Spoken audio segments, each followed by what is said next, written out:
You are now listening to Playbook Radio. Here is your host, Martin Williams. And welcome to Playbook Radio. My name is Martin Williams. Don't forget to subscribe to the podcast. We do so on Apple Podcasts, Spotify, and YouTube. All the links to the podcast can be found at gameplanplaybook.com. That's gameplanplaybook.com. So today what I wanted to do is a short podcast. I'm going through the different principles in my playbook course, which will drop on September 29th. And very excited to be dropping that. It's something I've been talking about for a while, working on for a while, and finally ready to release it out into the world. So hopefully you'll jump in and take part in that. I'm going to drop a pre-sale link on September 15th and hope that you jump in and learn the ways of the playbook. So the particular principle that I wanted to talk about today has to do with vision. Okay. So there's 4 modules or 4 parts of the playbook. There's mindset, vision, planning and strategy, and execution. Right. And so if you employ all 4 of these things, and I break it up into different principles underneath those 4 parts, you can essentially create whatever result that you want to create, regardless of how much money you have, regardless of what, any success that you've had up to this point or lack thereof. If you follow what I am laying out here, you will be able to create the result that you want. So with playbook principle 11, that is acting in the movie. So principle number 9 is creating the picture. That's a vision board. Okay. And I think I have a vision board here, right? So got a little, like a mini vision board here, right? And you can create whatever size you want. Some people say the bigger the dream, the bigger the vision board. And I certainly agree with that, but start where you are, right? And so I put some stuff on my vision board, and for a lot of people, it's different things, maybe health things, maybe money things, but, the vision board is very important. So that was number 9. Number 10 is creating the movie. So you're essentially acting like the producer of a motion picture. If you're a producer, you're basically responsible for making this movie happen, right? And in doing so, you're commissioning a script to be written, and commissioning storyboards, and commissioning a story, and everything else, right? Excuse me. So with your movie, with creating your movie, you want to write out a script, right, of the goal that you want to accomplish. Okay. So it may be a goal of, getting out of debt, or getting, your dream job, or, being completely disease free. It may be a goal of, essentially, having a relationship that you want to have, whatever the case may be, right? You write the script as if you're an actor, right? And then, 10 is writing the script, right? And you want to put everything in that script.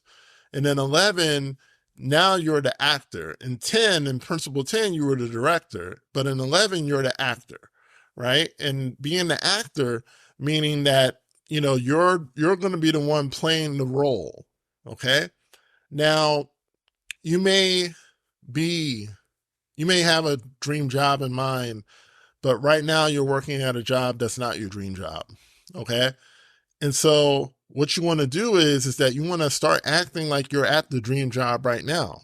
This is not the easiest thing to do, but I'm going to tell you a story. Okay. So I was working for a mutual fund, in Pennsylvania. It's one of the biggest mutual funds, in the world. And if I said the name, you would know the name. Okay. They're very well known. They have a huge, very big track record. Successful track record was the word I was looking for. Right. So I was working in this mutual fund, but the thing is that that's not what I wanted to do. It was actually very far away from what I wanted to do. But, I had to I had to provide. I was a, married man and have a child at the time, but I had to provide for myself. I had to make it happen for myself and for, my then wife, right? So I had to go to work and, I had to, basically do this job day in and day out that I wasn't crazy about, right? And I wasn't working with the most, positive coworkers, we'll just put it that way. Um, and clients, and most of the clients weren't nasty, by the way. I mean, I may have had like a handful of people that were difficult, but for the most part, the clients were actually pretty nice. So I can't say that, but the point is that I wasn't where I wanted to be. Okay. So I had to make a decision. And I said, I really want to do something more in my field. I want to do something more towards my science degree. And I started at that point, I had started reading Louise Hay, who has since passed on. But, Louise Hay is known as one of the kind of like the godmothers of personal development and self-help. A lot of people, really, borrow from her and use her in reference. And, sometimes they don't give her credit, but I'm giving her credit because certainly it helped me a lot. And what she essentially was saying was that, giving thanks for where you are, being grateful for where you are will move you to the place that you want to be. So I was working at a place that really, it was hard for me to be grateful, even though I was making money and, paying my bills and things. Gratitude was hard because I was unhappy, but I decided to do what she talked about. And, every morning, I would write down, I'm grateful for this, grateful for that.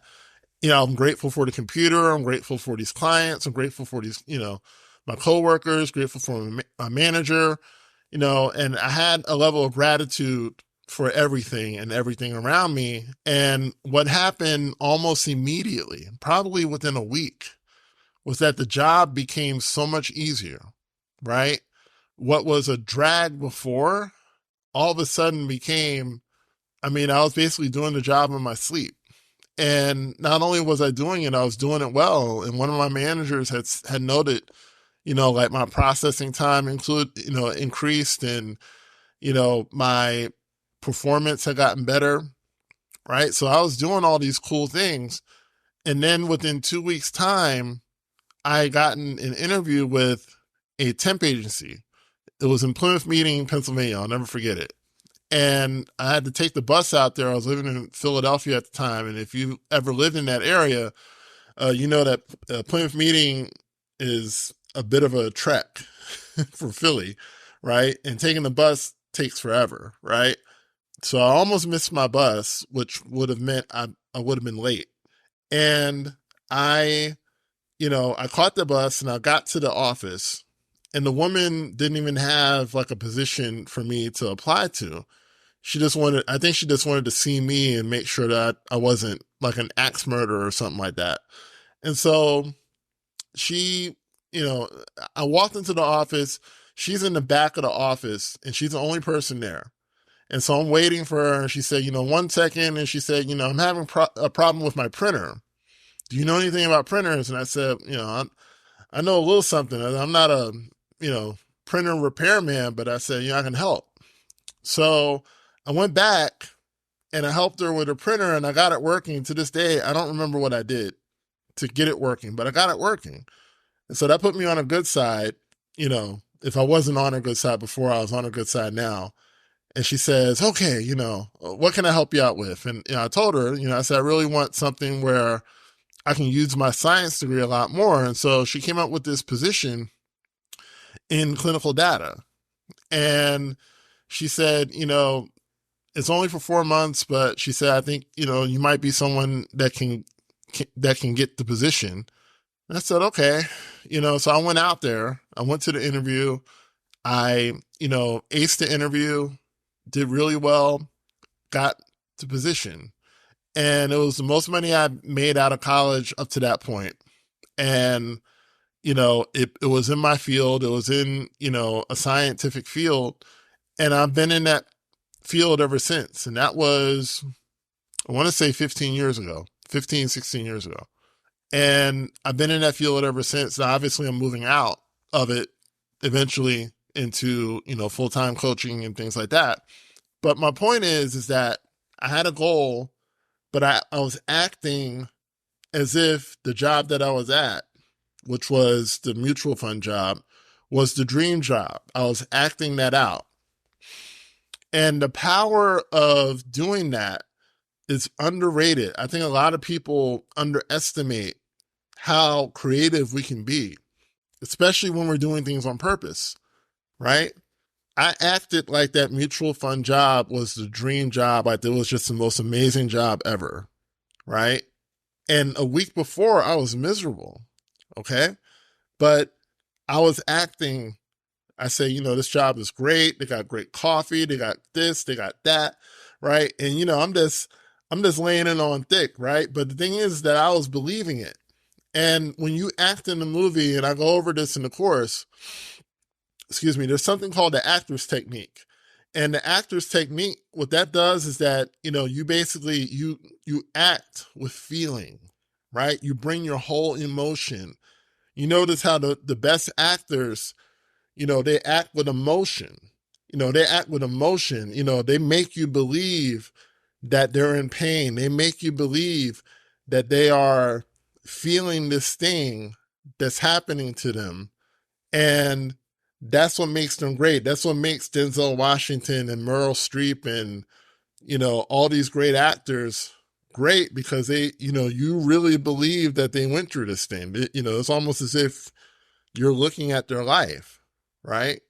And so when you do that for your goal, when you act as if, that you're there, you act as if you got that dream job, you act as if you're healed, you act as if you're finally in that relationship and you're in love and everything's wonderful. And you act as if that your debts are paid off and you're not burdened with debt anymore, right? Your subconscious mind begins to work to make that thing a reality. So I'm challenging you, even before the course is dropped, play with this a little bit. What's something that you really want to happen? Start playing with it. Start acting as if it's actually happening. Start acting as if you actually have it. And watch the energy shift. Watch, a lot of that bad feeling, a lot of that grumpiness go away. And you start, really pulling in some opportunities, right? The job didn't just come in one fell swoop. I had to go to the woman, I had to go to the office and I had to fix her printer and I had to go to the interview. Like there were steps, but because I was in the right energy and I didn't stop, when I got the interview, I kept doing what I was doing all throughout. And I put myself in position to receive that thing. So I want you to really challenge yourself, play with it a little bit. And, when the course drops, jump into the course and really, think about some of the stuff that you've been wanting for a long time, but you don't have it. And, what would it be worth to you to have that thing that you've always been dreaming about and thinking about, and really start to, work what we're talking about here into something that you truly want. So thank you so much for listening. My name is Martin Williams. Don't forget to like, comment, subscribe, and share, and I'll talk to you soon. Thank you for listening to Playbook Radio. We hope you enjoyed this episode. Please like, comment, subscribe, and share this podcast with family and friends. And if you're ready to take the next step in your personal development journey, consider trying Mental Recoding by Playbook Strategies. These short audios are designed to help you reprogram your thoughts around different life subjects, such as finances, health, work, relationships, and much more. Click the link below to explore mental recoding products to help reshape your mind.